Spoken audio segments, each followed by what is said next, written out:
I'm here with my buddy Mocha, and this is Mocha's Roadmap to Success. Now, one of the first things we went over, she said she likes bully sticks. So I went over, I gave her a couple of bully sticks. I'd like the Guardians to go to Prizers or a place like that. I'd like to get some bully sticks. You can also get cow's ears, tracheas, tendons. Cow kneecap might be a little bit big for her, but that'll probably last a long time. So if you get her some edible things to chew on, that's a nice thing for her to chew. Chewing is a way to release some energy. She's also so high energy that we started off by kind of going over exercise. Right now, she probably has more energy than she normally does because she just got spayed a week ago and she's been in a long-term confinement area healing up. And so she probably has a little bit of cabin fever. And so we went over sniffing on walks. Sniffing burns more energy on a walk than walking. We went over playing tug of war, throwing the ball and playing fetch. And when you're playing fetch, throw the ball, say fetch as you throw it. When she gets it, quietly pull out a treat and hold it here. When she comes over, hold it against her nose or up to her nose. Don't say anything. When she drops it, out. Say your marker word, put the treat in her mouth, and then pick up the item. Then tell her to sit. When she sits, say fetch as you throw it, and repeat that. And after a while, fetch is a powerful way to burn some energy. We also went over mental exercise, like feeding out of a snuffle mat, using a lick mat, treat dispensing toys and puzzles, using a Kong filled with peanut butter, and as well as a cookie in the corner, which is an introduction to scent games. So if you want to come back up here, you want to get down, I was listening to you. If you need help on cookie in the corner or the leave it exercise or anything like that, message me and I'll include it in this write-up if I haven't already, and I can include a link to those videos. Now, she's done a lot of this. She's a lot of barking and doing things to get attention, and the Guardians live in an apartment, so they don't want her doing that, so when they bark, they give her attention. For dogs, good attention and bad attention is pretty much the same thing, unless you're being abusive to your dog. So if I bark, I get attention from my humans. If I sit, sometimes they give me attention, sometimes they don't. If I lay down, look at them, drink my water. So we went over the use of marker words. Her marker word is the word how, and then every time she does it, so the instant her butt hits the ground, say how, and give her that treat. Now, if she's pottying, we wait for her to complete pottying and say the marker word, then give her the treat. Now, we just got done doing it. Her Guardian did a beautiful job of this. A lot of people ask me, how do I potty train my dog, or I have potty training issues, and I go, what's the word? And they don't have a word. So a cue or a command word is something we sneak in before the action. And we only use it when we're 90% certain the dog's going to do the action. Otherwise, we will condition the dog to ignore that word. So she has a puppy pad over here. The Guardian, and I noticed that she was sniffing around doing kind of circles. So I pointed that out to the Guardians. They kind of watched her. Right before she got into position, her Guardian beautifully said potty. She crouched down and peed. Her Guardian went over to get a treat, and I had to tell the Guardian to freeze because if we move too much, that might stop the dog from pottying and coming to get the treat. So try to just wait. And next time she potties, just say potty. When she finishes the act, then say how, and then walk over and get the treat and give it to her. I would probably have, if you can, maybe on the shelf over there, a couple little ramekins of plastic ramekins with pre-cut treats so you can get it. Remember, you need to get that reward to the dog within 2 seconds. If you don't have any treats, how, and then just go over and pet her. But it's better if she gets a treat, at least initially. We also went over loading it. Now, by the time you see this, you've already done this. So tonight, I'd like you guys to, I'm going to leave those treats here. Cut them up into quarters, walk around in the place, and just how, treat, walk in different places. So one treat for each location. So when you say how, she's like, somebody around here owes me a treat. And so at that point, then we don't have to, and you only have to do that maybe 2 or 3 more times, and she probably should be good. And that's okay, this is just for you guys. And so she's a firecracker. And so by now we have a marker word, and we can communicate to her when she does the things that we want her to do. When she does things we don't want her to do, we just ignore her.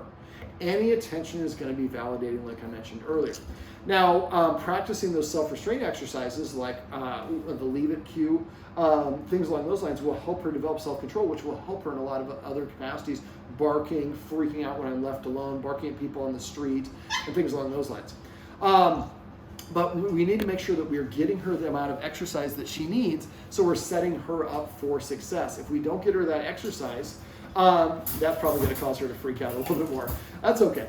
And so we just put her in the long-term confinement area, but she's not super practicing that. She's doing circles, and circles is a way of saying, I'm kind of uncomfortable, I don't understand, or I'm anxious about it. So you see doing circles, that would probably be a good idea to get her some exercise. And I want you to remember to be proactive when it comes to exercise. Okay, we also went over petting with a purpose. Now, petting with a purpose is if she tells me or scratches at me, she's telling me what to do. If I pet her, then I create an imbalance where she thinks she's my boss or she can tell me what to do because I listen at least some of the time. So what I want to do next time she nudges at me, we're going to do like children do. Parents teach them manners, and they do this often through a do-over.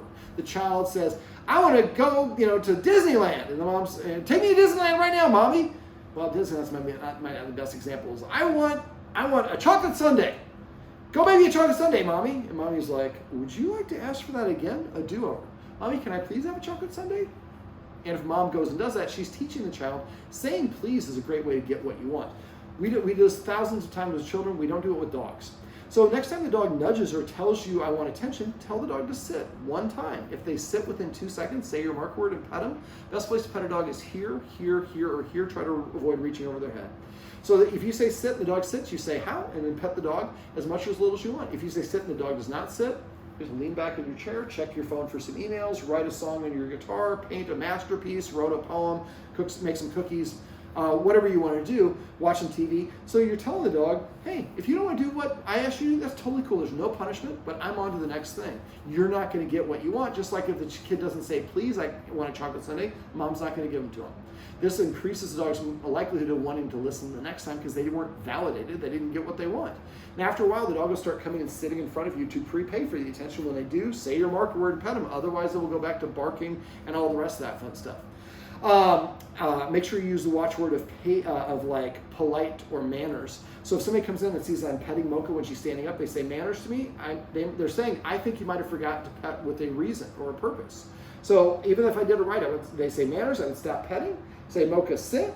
If she sits, they say how, and then I pet her on the chin, and I can turn to my partner and say, I asked her to sit and you missed it, but thanks for reminding me. I do forget to pet without a purpose. We want to do this for about 2 or 3 months. Is it okay to pet your dog for no reason? Of course it is. But a lot of times we are petting the dogs when they are misbehaving or at times that reinforces them barking or chewing on us or jumping up or doing things that we don't want. So I want you to be mindful, and I'd like you to spend about 2 months really refraining from petting her unless she does something for you first. At that point, you'll have gotten in a habit, she'll have gotten in a habit. Then if you do it every once in a while for no reason, that's okay. But I think she is, I don't want to say spoiled, but she's kind of in that petulant zone a little bit. Now the flip side of that is something we call celebrating, and that's basically rewarding the dog when it offers behaviors that we like when we don't ask for them. So if you're sitting here and the dog walks up to you, how? And pet the dog.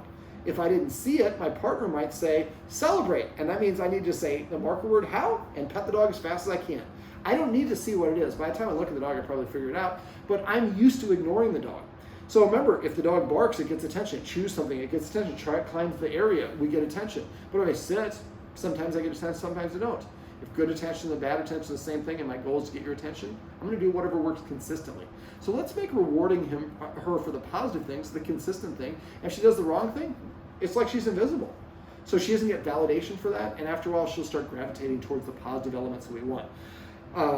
Pay attention to sits, comes, laying down, dropping things, eye contact, i.e. looking at you. But you'd also do like drinking water. Do we have to teach her to drink water? No. But if you say agua and she goes and drinks water, what if you're on a hike and there's a stream and there's no stream for another mile? Well, you can, if you haven't taught her how to do it, it's hard. So I taught my dog to grumble this way, and if she does something weird, she starts running around doing laps. You want to just mark that and call it Olympics. And after a while, if she, you don't have time to exercise, you say Olympics, and she runs a lap and comes back, gets a treat, runs a lap and comes back, gets a treat. You've used what she's doing on her own. We're simply identifying it and giving her a reward for doing it so she's more likely to do it again in the future. We also went over the concept of helping a dog see us as a good and trusted source. I hate saying the word leader because a lot of these dominance and force-based trainers have really ruined that. But I want the dog to look at us the same way the child does as a parent. I don't listen to my dad because he dominates me and spanks me. He protected me, he nurtured me, he educated me, he looked out for me. Yeah, discipline was a small part of that, but a small part of it. I don't listen to him because he disciplined me, because of all the other things. So if we're enforcing rules, the dog sees us acting like a leader. So maybe teaching the dog to stay on the dog bed, like I talked about in the video above, while we eat a meal. But we have to practice that without eating the meal. So dog practices that in that classroom environment we talked about. Or sitting here while I make a sandwich in the kitchen, or whatever it is. So some of the rules: not being able to be within a couple feet of us when we're eating, not being in the kitchen when we're preparing food, but also like incorporate those pre-macs. So if you're playing fetch, when she brings the ball back to you, like I said in the video, I think I talked about the video above. Didn't I talk about the video above? So say fetch as you throw it. When she goes and picks it up, hold out that treat. When she brings it back to you, say how. When she drops it, put the treat in her mouth, pick it back up, tell her to sit. When she sits, then throw it again. So you're incorporating a little bit of a break, a little bit of self-control, a little bit of listening to you in a game that she likes. So you're creating a motivation for her to get you to throw it again by doing what you want, and the things that you want help her practice self-restraint and self-control, which will help with separation anxiety. It'll help with barking in the house, on the street, and so on. Let me see. A pre-mac, sit before I open the door for you. Sit before I put the harness on. Sit before I give you this new toy or whatever it is. So that way the dog kind of practices listening to you and good things happen. I would also like the guardians to get a dog bed and put it here. For the dog bed, try to get a solid color dog bed, no pattern on it. Dog's eyes are not very good for detail. Also, whatever color treat you use, try to get a contrasty color. I use a pretty dark brown treat, my Tricky Trainers, so I would want to have like a light cream or a white or a light gray, so when the treat is on there, the dog can see it. Dogs are colorblind and see everything in a blue and yellow hue. So if I see a contrasty color, and I've gotten treats there before, I'm going to be more likely to go there. So that's a great thing to do. So if you want her to go to this dog bed, every time she walks away, throw a treat on the dog bed. Try to throw it so softly she doesn't even know.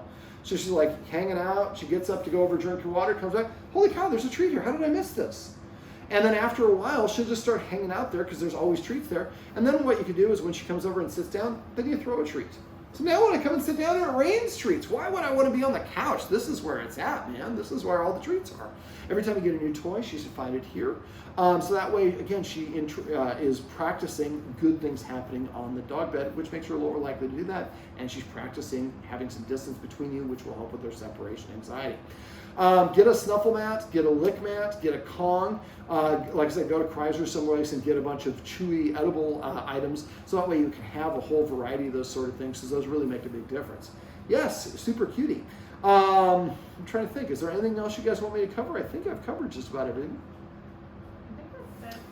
So for the hand targeting or the mark or the, like I said, leave it. If I haven't put it on this write-up that this video is on, text me afterwards. Hey, can you put those videos and I'll add them in real quick for you. Just say either leave it cue or hand targeting.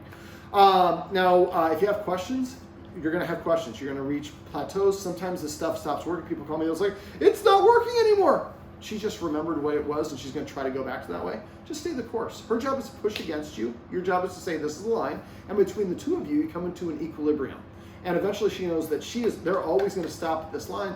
No matter how many times I ask, I never get that. But if I do these other things, I get what I want. Well, then I'm going to go with the path of least resistance and do the things that my guardians want, because that gets me what I want.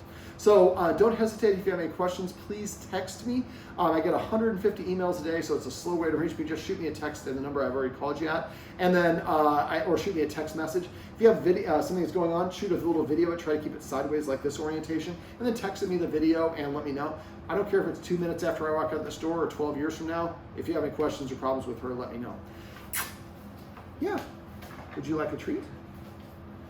Mocha. Mocha.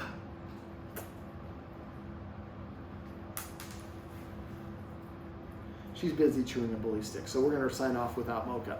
This is Mocha's roadmap to success. Remember, everything you do trains your dog, only sometimes you mean it.